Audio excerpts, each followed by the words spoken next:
we going to see more of Gus's family again, ever? Grandparents?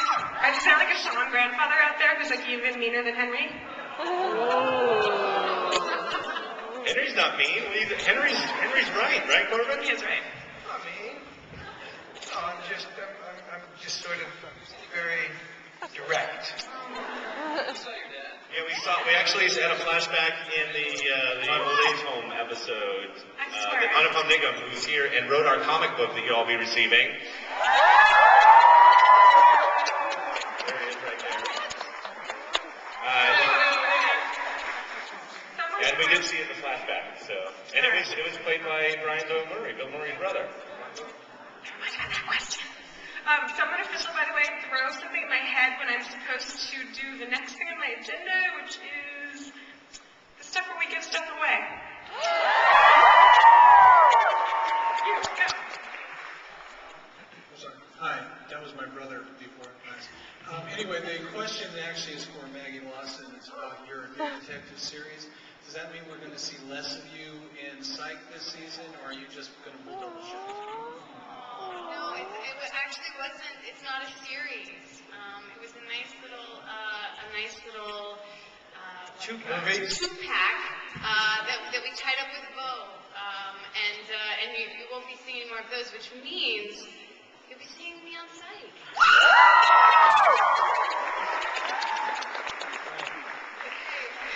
Lifetime movies. Yeah. Check it out. Just from I'm Elkie from New York, huge fan. My only problem is we always see Sean as this cute little kid, but I want to see him as a teenager raising heck in high school. Well, we've got the wig. That's the good news. I don't know. We tried the teenage flashback once. We did it once in the season premiere last year of Ghost, and it was Sean looking a lot like Judd Nelson. Yeah. I think one of the executives might have vomited when they saw it. But not Jeff Wattell. He loved it. Jeff loved it. No, if you guys support the show for another 4 years, Liam will be 16. Yeah. That actually is a very important question, whether the fans love little Sean and little Gus. Are we keeping them forever and ever, or do they someday get too old? Well, the miracle that landed in our lap was that Liam is 4 years older now than he was when he started, and he looks the same and sounds the same. He hasn't grown an inch, his voice hasn't changed at all. And Corbin looks as young as ever. We don't have to use the wig anymore, it just comes out. Which I is water it the night before. Just all keeping our fingers crossed that, that Liam is like Bin Button. Just stay looking like that as long as we need him. Will there going to be any more animated little Sean and little Gus episodes coming? Maybe? I don't think that's happening this season, but we're trying something else. Like? We can't really talk about. Actually, we are trying something that involves a sponsor, and it involves those little vignettes, a little bit like the animated stuff, and it may involve live action teenage Sean and Gus, but we're working on it right now. New news to me.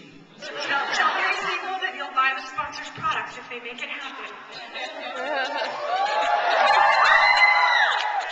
very well behaved, these kids. Next!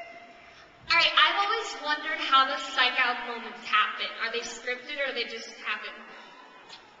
They used to happen beautifully and spontaneously, and now they're fairly scripted.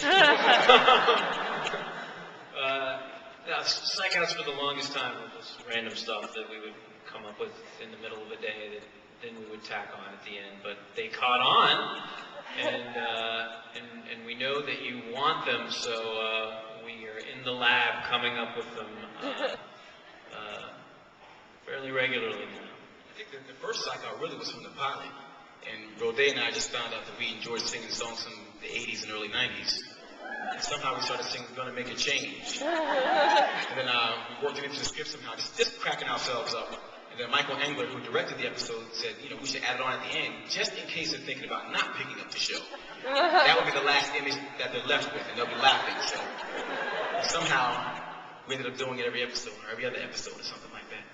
We just finished a Psych out for our werewolf episode that I think will land nicely. Yes. It was a very good one, I must say. I enjoyed it. As well, too. That was kind of happened on the spot. Those are the best ones. Yeah. Yeah, I always prefer when it's outtakes or whatnot. And there's one in the Exorcist episode that's probably my favorite one of all time, and it's James playing with Ray Wise, and it's yes, it's really really funny. The incomparable Ray Wise. Come on, there's at least 1,000 Twin Peaks fans out there, right? Come on. Oh, also, you know what? Let's just say it now so we can get it out there.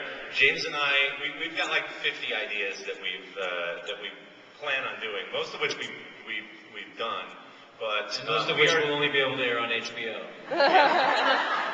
We are doing a Twin Peaks episode next year. No pressure, Jeff Waddell. No pressure. Jeff was like, "Are you sure you're coming back next year?" Jeff loves them. Jason, I have one other question. At the end of the little teaser, Sean announced quite firmly, "I will never grow up." After going into the fourth season, 3 seasons, do you think he's grown up at all, or very firmly refusing to do so still? Sean? Question mark. That whole question was directed towards me? Yeah. Has Sean grown up at all over the past 3 seasons? Oh, a little bit. You know, I think that it's a slippery slope with Sean, because you never want him to really grow up, because then he's not Peter Pan anymore, and that's his life philosophy, and that's sort of what allows him to get through situations the way that he does. But I think we found ways to sort of peel back, layers each season where he learns something about himself. He grows up a little bit. This year he's trying to domesticate himself and be in a relationship and sort of see what that is and see if there's a place for that in his life. But, at the end of the day, we still need Sean and Gus to be 2 overgrown children who scream like girls and run like girls. I mean, that's the show, right? You can't grow up. That's boring. She hasn't grown up. She hasn't